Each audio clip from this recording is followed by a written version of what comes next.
Parent and teacher conferences for effective education.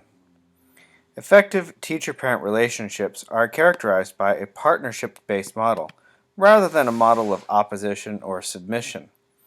Also, shared values and goals with the parent and the teacher so that they can agree on the desired outcomes of the education along with the academic path that will be most effective.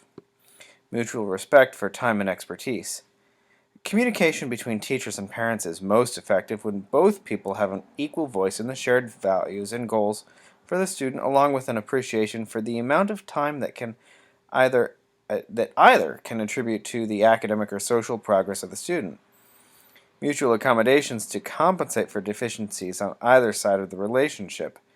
For example, a teacher may benefit from providing a translator to the parent of an English language learner student, and a parent may benefit from providing relevant developmental information and history about the student that the teacher would not otherwise know. Regular communication from both the teacher and the parent so that the partnership can be ongoing rather than exclusive to a crisis or an intervention. Conferences with parents are an essential tool for effective communication between parents and teachers. These conferences happen in a variety of formats and are essential to developing positive relationships that are focused on the academic and social growth of the student in question. Conferences may or may not include the student. However, it is best to practice to bring the element of student voice to the conference, regardless of the student being in attendance. The two most common formats of a conference are casual and formal. Casual conferences occur spontaneously. Characterized by informal meetings, these conferences may occur at school, on the phone, or even in the broader community setting. Research shows that frequent, early, and positive communication from teachers to parents is a consistently effective way to build positive partnerships between parents and teachers. Formal scheduled conferences typically have an intended purpose. These purposes can include, but are not limited to, an academic check-in to evaluate student strengths and challenges, an academic intervention to address specific student challenges, and academic assessment of learning abilities to develop an individualized education program, or IEP. All three types can occur commonly. First, addressing general academic strengths and challenges is a good practice for every student. Interventions are more effective when both the parents and the teachers agree on the purpose, plan, and goals of the intervention, which is why a conference can be so valuable.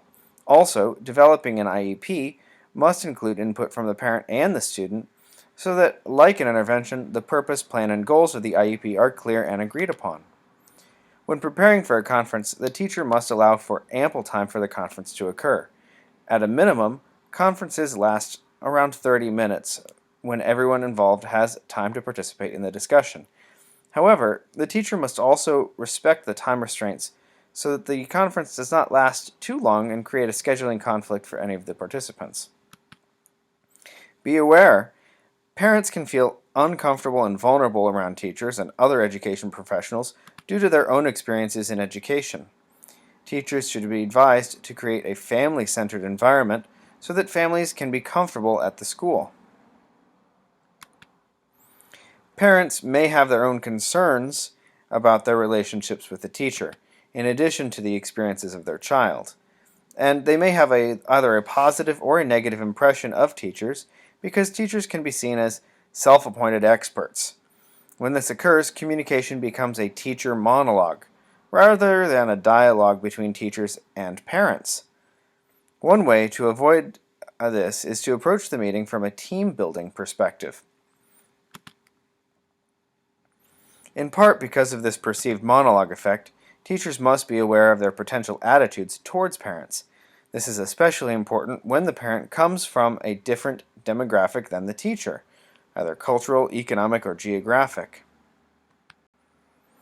Some of the issues that teachers may encounter when addressing demographic differences are the concept of family and family roles, expectations of student behavior, expectations of teacher behavior, expectations of parent involvement, and socioeconomic resources, especially as it applies to schoolwork that occurs outside of the home.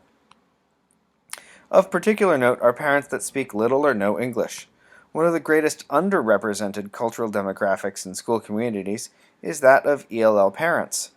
These parents need to have a translator present at the meetings, and the school should provide a translator as part of creating an accessible and fair education for every student.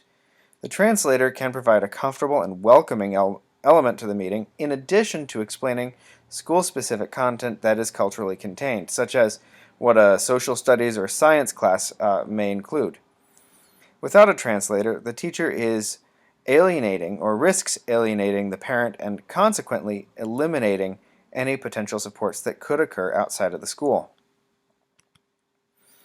In a formal conference setting, the teacher must also work to ensure the physical comfort of all participants.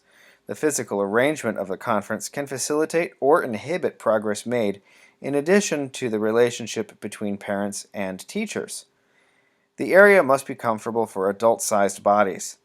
Maintain privacy and confidentiality, including a seating arrangement that is non-hierarchical and a seating arrangement that is focused on eye contact without physical barriers between participants. One common seating arrangement for a formal conference is with adult-sized chairs placed in a circle. Student portfolios in conferences are an excellent way to exhibit student work, academic progress, and encourage student voice. By integrating a student portfolio into the conference, the conversation can be targeted to a qualitative and quantitative discussion.